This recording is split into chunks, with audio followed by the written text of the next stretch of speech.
Hi again, and this is the third part of how to plan distance training around energy system development. So when deciding what to include in a season plan, you have to look at the energy needs of our race.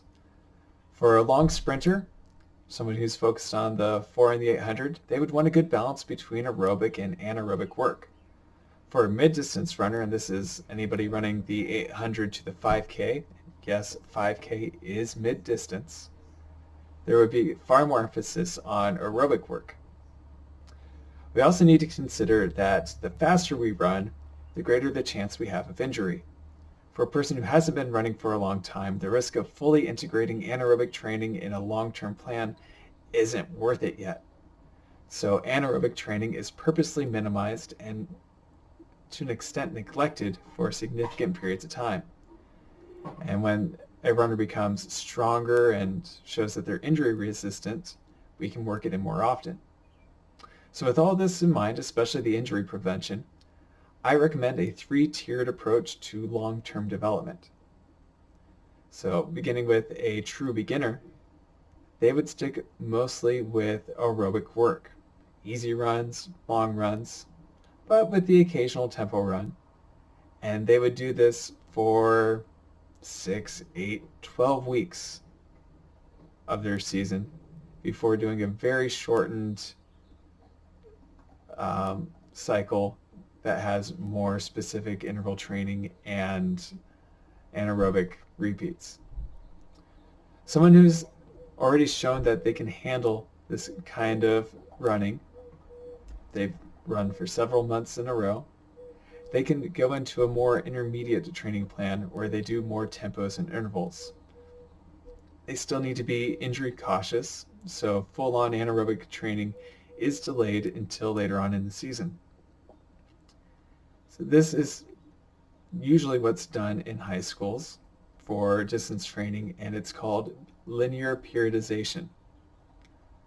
So it's a months-long buildup of easy miles followed by faster work, and the goal is to have everything come together at the very end of the season and get your PRs when they matter the most. So let's imagine a runner.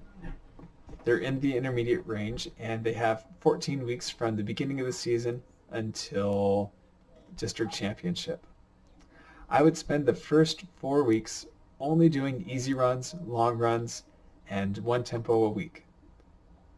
The goals of this time period are to strengthen the body to withstand faster training and to get a head start in developing our two big energy systems. The next 4 weeks I would add in interval training once a week to improve our threshold between aerobic and anaerobic systems. The next 4 weeks I would alternate our tempo runs with anaerobic track workouts. And then in the final 2 weeks, I would slightly reduce the total volume of training. This is called tapering. I would eliminate the long run, and I would eliminate tempo runs, and I would possibly even eliminate interval training. Throughout the season, I would adjust their workouts according to the races that they do in meets. If they have a meet in which they run more aerobic-focused races, I would cut out an interval session. If they're running anaerobic races, the 400 or the 800, I would cut out the anaerobic repeats. Finally, we have our experienced runners. They've been running for years and they've shown that they're resilient to energy. No, injury, not energy. Nobody's resilient to energy. But there are certain people who are resilient to injury. They can start thinking about doing year-round training, and there's a particular type called nonlinear periodized training in which they alternate between high volume, low intensity weeks and low volume, high intensity weeks.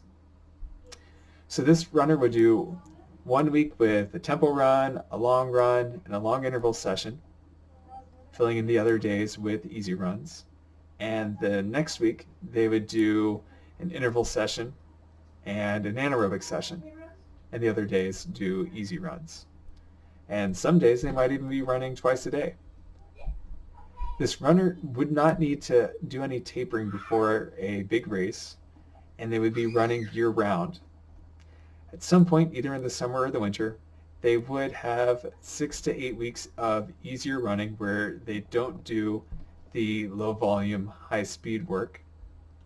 They would just do easy runs and long runs during those 6 to 8 weeks. So if you check out the doc that I have linked below, you will see a few examples of these 3 different kinds of plans. So these plans are aerobic focused because they are written for mid-distance runners. You'll also notice that in these plans I don't specify distances most of the time, but I do specify how much time should be spent running, especially for the easy days. And the thing is, your cells, where the energy is being used, they have no concept of distance. They don't know the difference between a mile and a 2-mile, but they do know the difference between 5 minutes of hard running and 10 minutes of easy running. So that's why I focus mostly on times, not distances, when I write training plans. You'll also notice that these training plans are the same that I handed out at the last day of school before we all got sent home until next fall. So have fun in looking those over, and I don't know, try putting together a training plan of your own. Email it to me at jeffrey.white@sunnysideschools.org, and I'll let you know what I think of your ideas for a training plan. So until next week, have fun and keep running.